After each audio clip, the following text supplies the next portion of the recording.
आज की हमारी कहानी है घर का गार्डन। आप नहीं जानती माँ, यहाँ उल्टी गंगा बहने लगी है। ससुर जी जब से रिटायर हुए हैं, मेरी सास और ससुर दोनों किसी फिल्म के लव बर्ड्स की तरह अपने आप को जवान समझने लगे हैं। दिन भर हमारे घर के पास बने गार्डन में झूले पर बैठे बातें करते रहते हैं।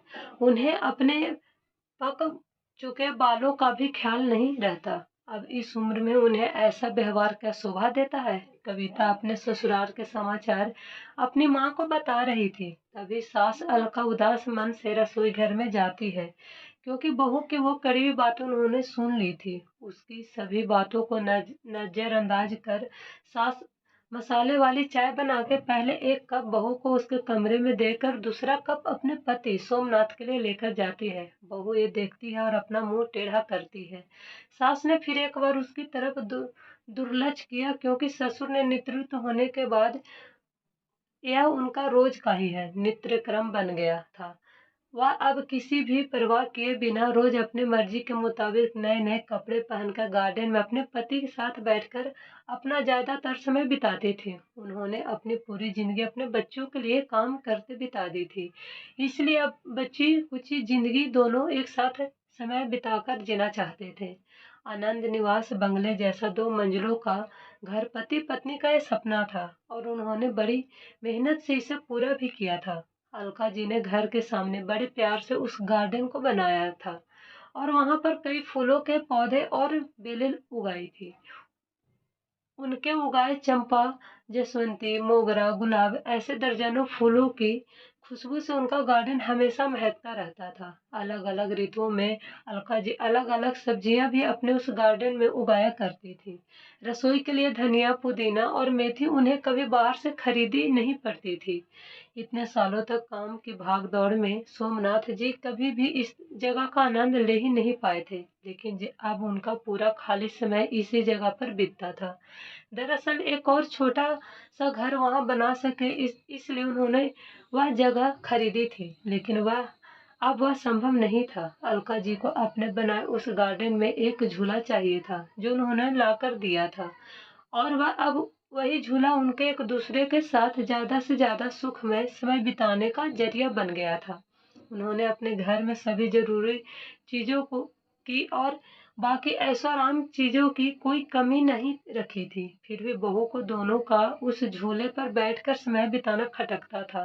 पहले दिन भर उसके साथ रहने वाली सास अब ज्यादा समय अपने पति को देने लगी थी। अपने सास ससुर को टोंट मारने का एक भी मौका कविता नहीं छोड़ती थी। वह हमेशा अपना दिमाग उनको उस जगह से हटाने के लिए लगाती, और एक बार उसने ऐसा करने के लिए एक षड्यंत्र भी रचा।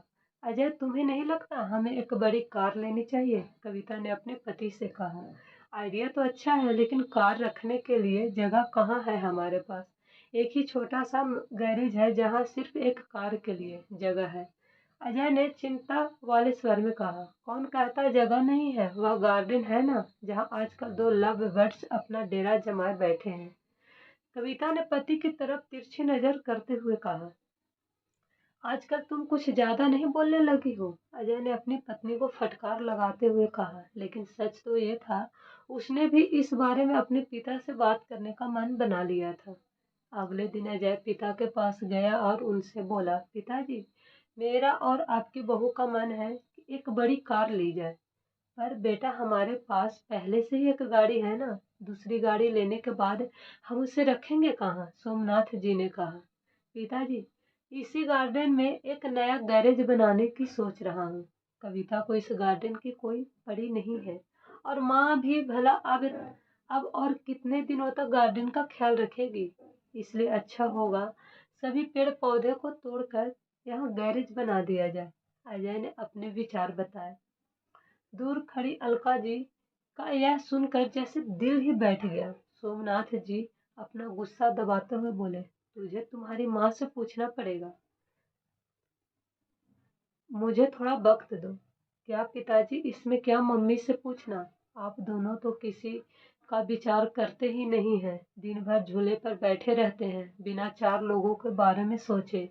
अब कविता घर में है, छोटे बच्चे भी है घर में, और आने जाने वाले लोग भी तो हैं, आपको कैसे देखते हैं, आप किसी का विचार नहीं करते। अजय थोड़ा चिढ़ते हुए ही बोला। अंदर से कविता की बड़बड़ भी चालू ही थी। सोमनाथ कुछ नहीं बोल पाए। उस दिन बेटे और बहू ने बाहर से अच्छा खाना मंगवाया था, लेकिन अलका और सोमनाथ जी के गले से निवाला उतरे ना, ऐसा हो गया था। उस पूरी रात दोनों ही जागते रहे थे, लेकिन सुबह सुबह उस कुछ विचार आने से सोमनाथ जी के चेहरे पर मुस्कान आ गई थी। सोमनाथ जी खुद रसोई घर में जाकर चाय बनाकर लाए थे, लेकिन अलका जी इतनी निराश थी कि वह आज बगीचे में किसी भी पेड़ पौधों को पानी तक डालने नहीं गई थी।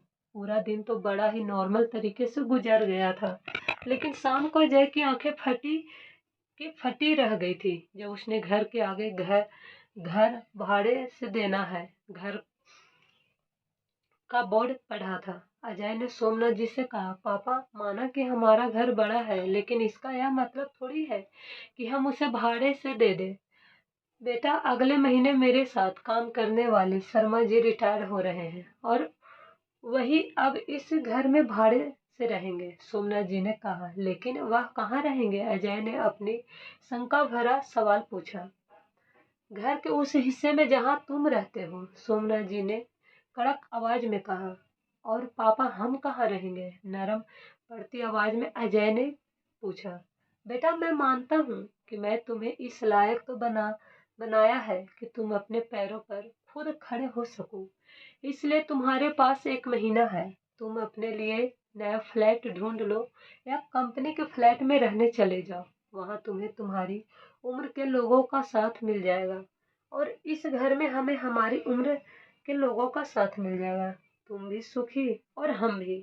सोमनाथ जी ने सब कुछ साफ साफ बताया। पापा, लगता है आप तो नाराज हो गए। कल मैंने जो भी कहा, मेरा वह मतलब नहीं था। अजय ने अपने पापा के आगे हाथ जोड़ते हुए कहा। नहीं बेटा, तुम्हारी जनरेशन जनरेशन ने हमें एक सबक दिया है कि जैसे प्रैक्टिकल बन कर रहा जाता है, हम बड़े तुम बच्चों के साथ में देखकर खुश हो सकते हैं, तो तुम्हें हमें साथ में देखने में क्यों प्रॉब्लम होती है? यह घर, यह गार्डन में बड़े हुए यह पेड़ पौधे इस बात के गवाह है कि जैसे तुम्हारी माँ ने मेरे लिए और खासकर तुम्हारे लिए जी जान से सेवा की है, अपना समय, अपनी जवानी खर्च कर दी है, इसलिए इन सब पर तुमसे और मुझसे भी ज्यादा तुम्हारी माँ का हक है और इन सब को मैं तुम्हारी माँ से नहीं छीन सकता। सोमनाथ जी ने अपनी पत्नी की तरफ देखकर कहा। दोस्तों, जाने अनजाने में हम हमेशा यह गलती कर बैठते हैं। हम सोचते हैं कि हमारे बड़े बूढ़े हमारे हिसाब से जीवन जिए। ऐसा करने के लिए हम उन पर अपने विचार थोपने लगते हैं, लेकिन हम यह भूल जाते हैं कि उन्होंने हमारे लिए कितना त्याग किया है और जब उन्हें उनके हिसाब की जिंदगी जीने का मौका मिलता है, तब उनका साथ देने के बजाय हम उनके विरोधी बन जाते हैं। अगर आपको ये कहानी पसंद आए तो मेरे चैनल को लाइक एंड सब्सक्राइब जरूर कीजिएगा। Thank you so much.